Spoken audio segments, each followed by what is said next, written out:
आप लोगों का लर्न अहेड एकेडमी में आपका स्वागत है।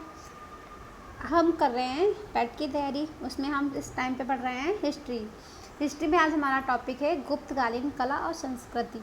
गुप्तकालीन टॉपिक को हमने कल पूरा किया था, मतलब उसके वंशज के बारे में जाना था, राजाओं का क्रम जाना था और उनका विस्तार जाना था कि कहाँ से कितना तक था। ठीक है, आज हम जानेंगे कि उनकी संस्कृति क्या थी, उनकी कला क्या थी, उन्होंने किन किन चीज़ों पर मतलब नज़र डाली है। ठीक है, कौन से मंदिर स्थापित किए थे, ये सब हम आज की क्लास में जानेंगे। ठीक है, तो आप लोग प्लीज़ चैनल को लाइक एंड सब्सक्राइब करते रहिए, शेयर करते रहिए और ये PDF आपके पास जाए, इसलिए आप तो हमारे डिस्क्रिप्शन बॉक्स में टेलीग्राम ग्रुप की लिंक दी गई है, उसको ज्वाइन कर लीजिए, जिससे आप टेलीग्राम ग्रुप पे आ जाएं और वहाँ से ही आपको PDF मिल जाएगी। ठीक है, तो हम आज चलते हैं आगे की ओर। आगे हमें पढ़ना है गुप्तकालीन कला और संस्कृति। ठीक है, क्या पढ़ेंगे हम लोग? गुप्तकालीन कला और संस्कृति। तो गुप्त काल में मतलब कौन सी कला थी, साहित्य थे, विज्ञान और संस्कृति के चौमुखी विकास के दृष्टिकोण। सबसे पहले पढ़ते हैं कला, साहित्य, विज्ञान व संस्कृति के चहुमुखी विकास के दृष्टिकोण से गुप्त काल को भारतीय इतिहास का स्वर्णिम युग कहा जाता है। अगर पूछा जाए भारतीय इतिहास में सबसे ज़्यादा जो कला, विज्ञान, साहित्य जो था उसका विकास हुआ किस काल में विकास हुआ है, तो वो हमारा गुप्त काल में हुआ है। ठीक है, ये स्वर्णिम युग कहा जाता है तथा इसी काल को क्लासिकल युग या पैराक्लीन युग के नामों से भी जाना जाता है। कौन से काल को? गुप्त काल को ही क्लासिकल युग या पैराक्लीन युग के नामों से भी जाना जाता है। ठीक है, गुप्तकालीन कला संस्कृति के स्रोत क्या थे, तो ये हमें अभिलेखों से पता चला है, स्तंभ लेख थे उससे पता चला है, ताम्र लेख से पता चला, गुहा लेख और मुद्राभिलेख से पता चला है। ठीक है, कौन से स्रोत हैं इनके गुप्तकालीन कला संस्कृति के? तो इस अभिलेख में स्तंभ लेख, ताम्र लेख, गुहा अभिलेख और मुद्राभिलेख से हमें पता चला। ठीक है, मंदिर व स्थापत्य कला से पता चला, साहित्य से पता चला है। गुप्तकालीन अभिलेख कौन कौन से थे, तो सबसे पहले हम पढ़ेंगे गुप्तकालीन अभिलेख। इसमें है प्रारंभिक गुप्त शासक जैसे श्री गुप्त जी थे। गुप्त काल के गुप्त काल के वंशज में सबसे पहले किसकी गिनती होती है राजाओं में, तो वो होती है श्री गुप्त की। उसके बाद घटोत्कच का स्वयं का कोई भी अभिलेख साक्ष्य नहीं मिला, मतलब दोनों के कोई भी अभिलेख या साक्ष्य नहीं मिले, परंतु संपूर्ण गुप्त वंशावली का उल्लेख बिलसड़ अभिलेख कुमार गुप्त में मिलता है, लेकिन इसमें रामगुप्त का उल्लेख नहीं मिलता है। इतना सब हमें डीप नहीं जानना है, सिर्फ हमें इतना जानना है कि मतलब इन्होंने जो गुप्त वंशज थे इन्होंने कौन कौन से साहित्य और उसका नाम क्या, साहित्य विज्ञान में काम किया है।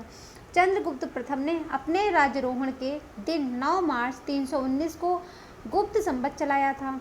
ठीक है, राज्यारोहण के दिन इसने सोने के सिक्के चलवाए जो कुमार देवी प्रकार, राजा रानी प्रकार के सिक्के थे।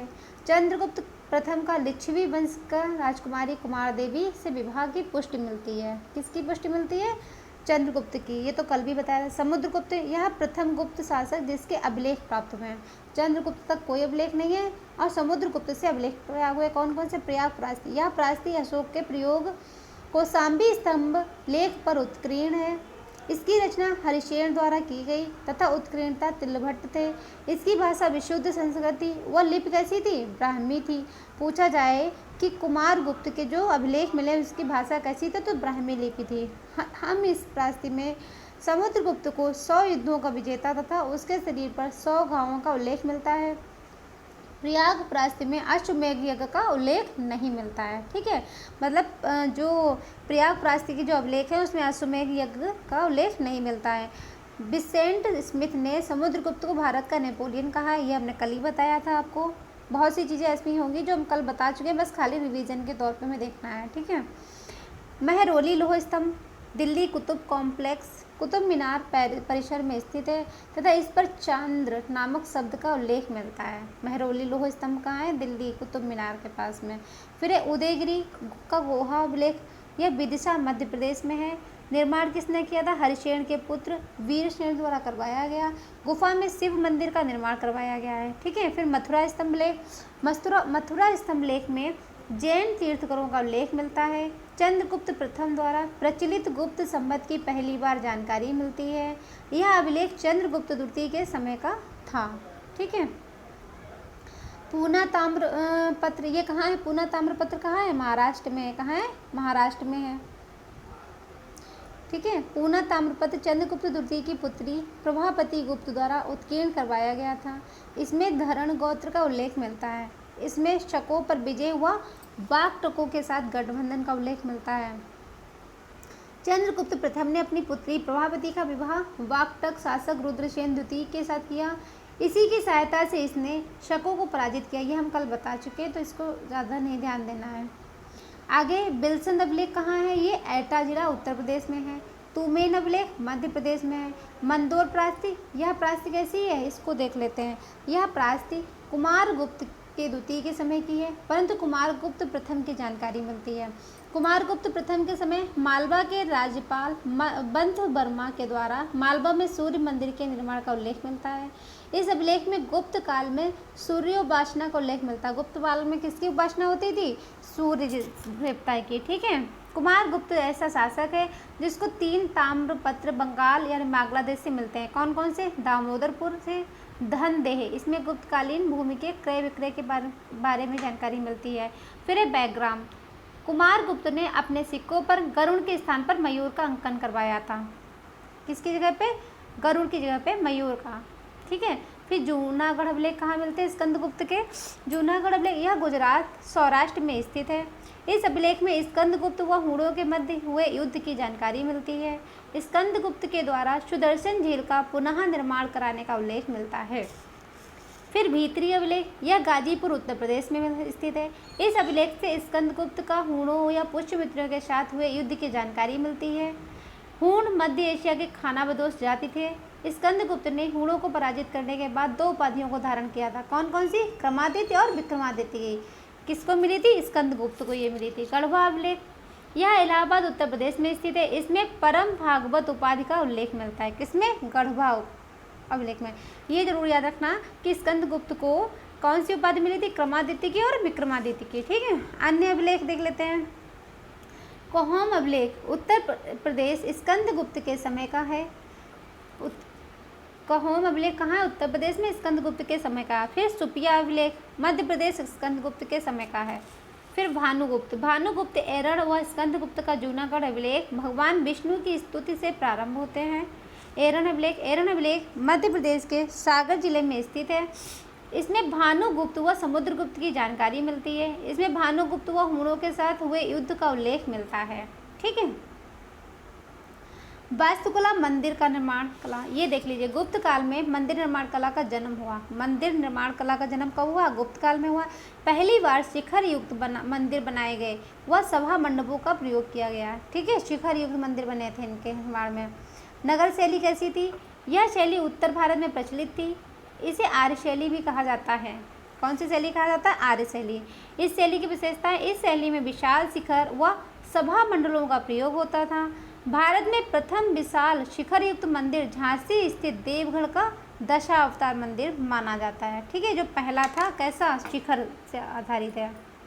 फिर अगला है दशावतार मंदिर। यह मंदिर पंचायत शैली में निर्मित है। इसमें 12 मीटर ऊंचे शिखर का निर्माण किया गया है। इसमें 4 सभी मंडपों का निर्माण किया गया है। ठीक है। चारों तरफ मंदिर मंडप का निर्माण किया गया है। इसमें भगवान विष्णु को शेष सैया पर विराजमान व नाभि से कमल निकलता हुआ तथा माता लक्ष्मी को पैर दबाते हुए दिखाया गया है। द्रविड़ शैली, यह शैली मूलतः दक्षिण भारत में प्रचलित थी। विशेषता क्या है इस मंदिर की?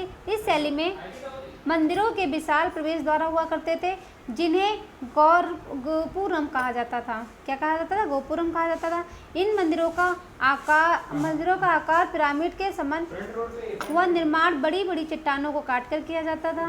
पल्लव व चौल शासकों द्वारा इस शैली में मंदिरों का निर्माण करवाया गया था।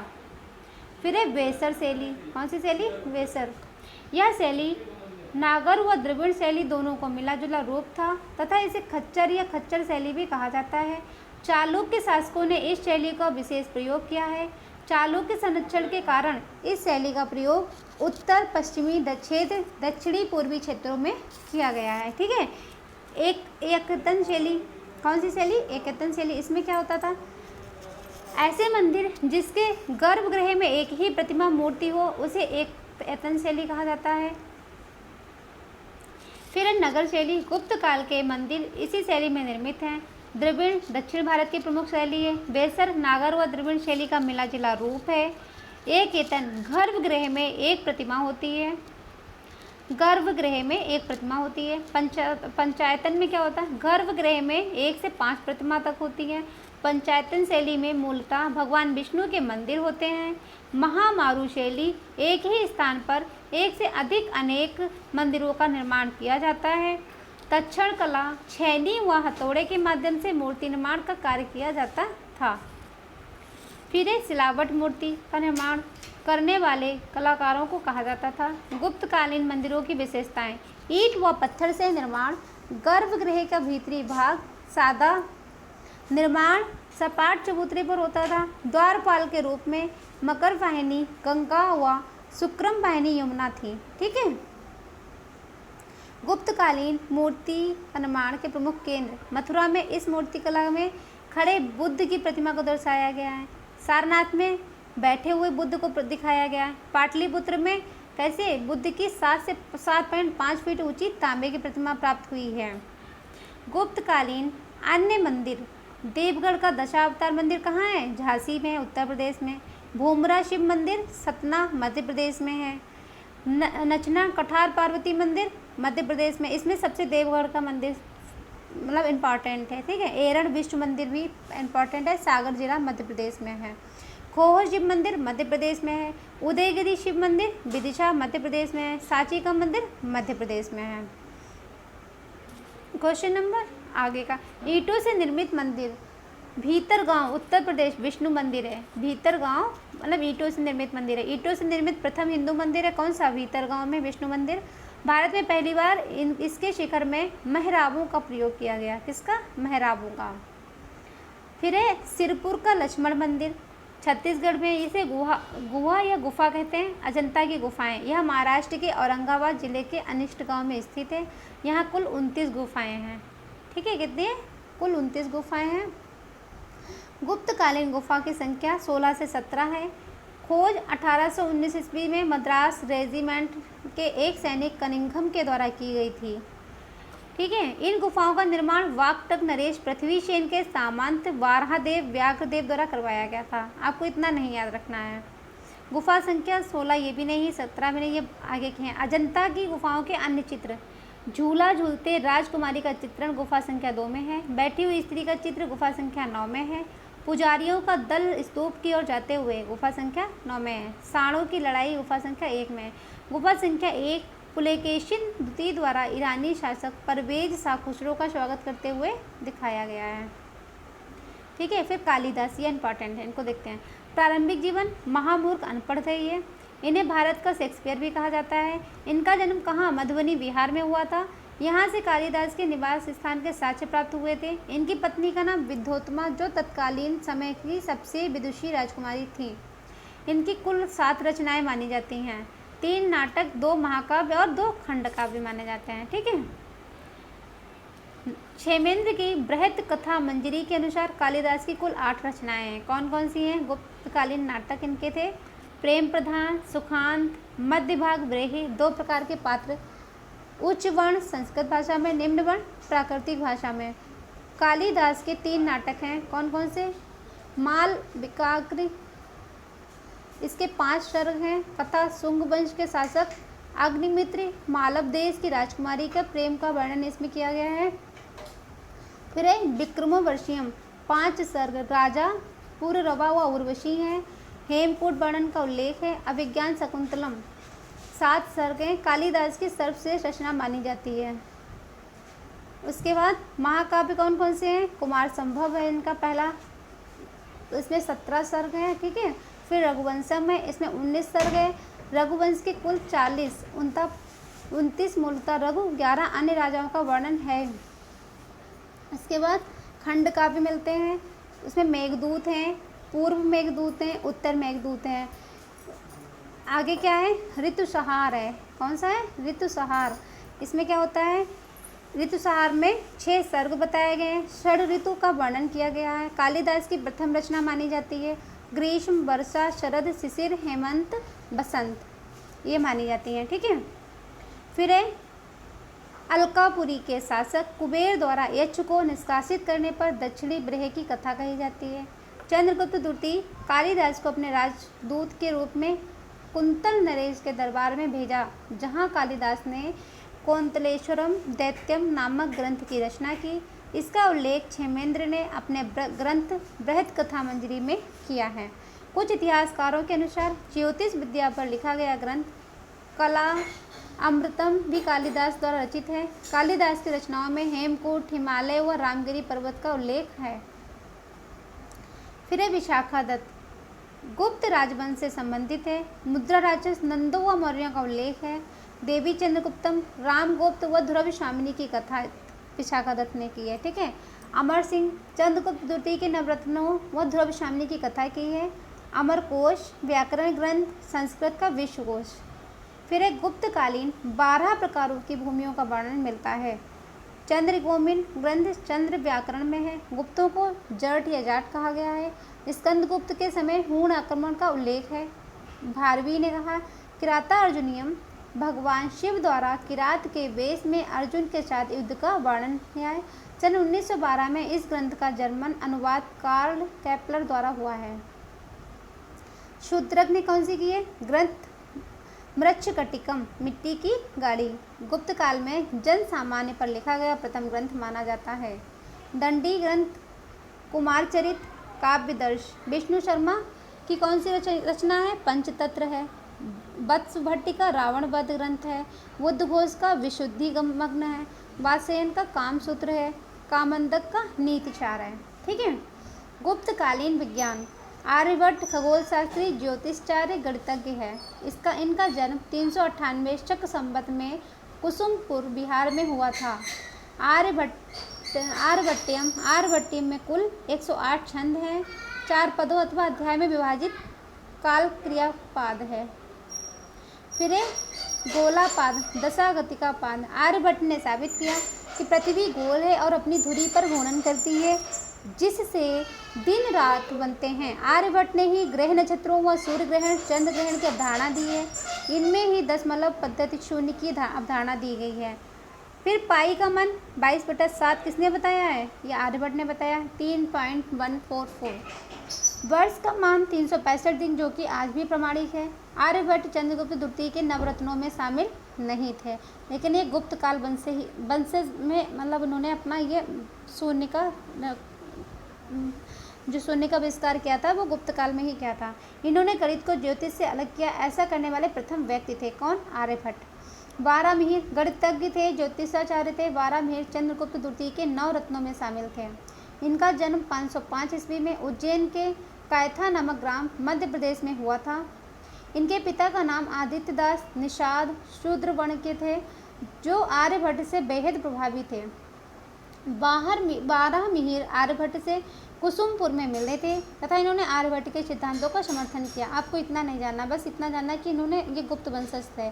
ग्रह नक्षत्रों की अवधारणा का समर्थन किया। 12 राशियों की जानकारी दी। वर्गमूल और घनमूल निकालने का सूत्र दिया। 12 का ग्रंथ पंच सिद्धांतिका है। पंच सिद्धांतिका में वारामिहिर से पूर्व प्रचलित 5 सिद्धांतों का वर्णन है। यह सिद्धांत निम्न है: पितामह, फिर सूर्य, पालिश, रोमक और विशिष्ट। ये इनके क्या है? पंचतंत्र हैं।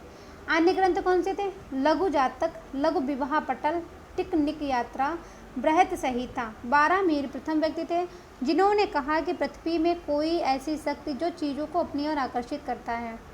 800 ईस्वी में आर्यभट्ट के ग्रंथ आर्यभट्टम की अरबी भाषा में अनुवाद जीज अल बाहर के नाम बूलर के द्वारा किया गया है।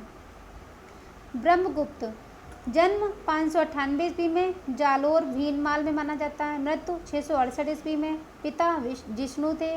ग्रंथ कौन सा लिखा? खंडगाधक और ब्रह्म सिद्धांतिका लिखी है। ठीक है। ब्रह्मगुप्त प्रथम ऐसे व्यक्ति थे जिन्होंने गुरुत्वाकर्षण सिद्धांत प्रतिपादित किया था। अरबों के आक्रमण के समय अरब आक्रांता मोहम्मद बिन कासिम इन दोनों ग्रंथों को अपने साथ अरब ले गए। जहाँ खलीफा मंसूर के समय इन दोनों ग्रंथों का अरबी भाषा में अनुवाद किया गया।